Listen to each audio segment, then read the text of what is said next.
မြောက်တကုံလိုမျိုးလုံချင်းတွေပဲများတဲ့မြို့နယ်မှာ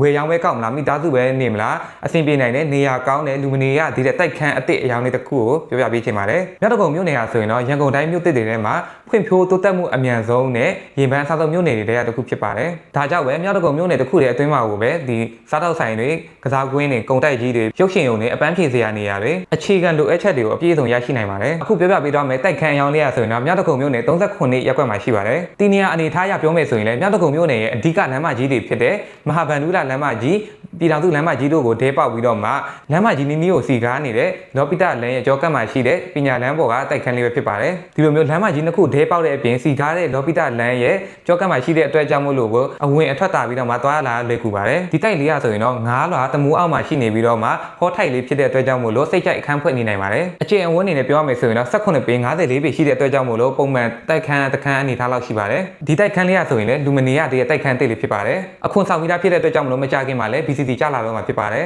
သူရဲ့နောက်ထပ်အားသာချက်လေးတစ်ခုအနေနဲ့ကတော့ထောက်ကွက်မှာစောက်ထားတဲ့ထောက်တိုက်လေးဖြစ်တဲ့အတွက်ကြောင့်မို့လို့မြေပူတွေပါပြီးတော့မှကားပေါက်ကင်ကြိမ်ဝန်းရရှိနိုင်မှာဖြစ်ပါတယ်ဘေးပတ်ဝန်းကျင်မှာဆိုရင်လည်းအထက်မြင့်တိုက်တွေမရှိတဲ့အတွက်ကြောင့်မလို့လေကောင်းလေတန်းနဲ့ရနိုင်တဲ့အနေအထားမှာရှိပါတယ်ခုနကလိုမျိုးအဝင်ထွက်တာတဲ့အပြင်ကိုမှဈေးနီးကျောင်းနီးရဲ့နေရာလေးမှာရှိပါတယ်ဒီတိုက်ခန်းအယောင်လေးကိုတော့မိသားစုနေဖို့အတွက်စိတ်ကြိုက်အခန်းပြင်ကျင်တဲ့သူတွေဝင်ရောက်ကောက်ထားခြင်းတဲ့သူတွေဝယ်ပြီးတော့မှဥထားခြင်းတဲ့သူတွေကိုအထူး recommend ပေးလိုပါတယ်ဒီလိုမျိုးအဝင်အထွက်တာပြီးတော့မှပတ်ဝန်းကျင်ကောင်းတဲ့တိုက်တစ်အယောင်လေးကိုတော့တိန်း1600လေးနဲ့အယောင်ဖွင့်တာဖြစ်ပါတယ်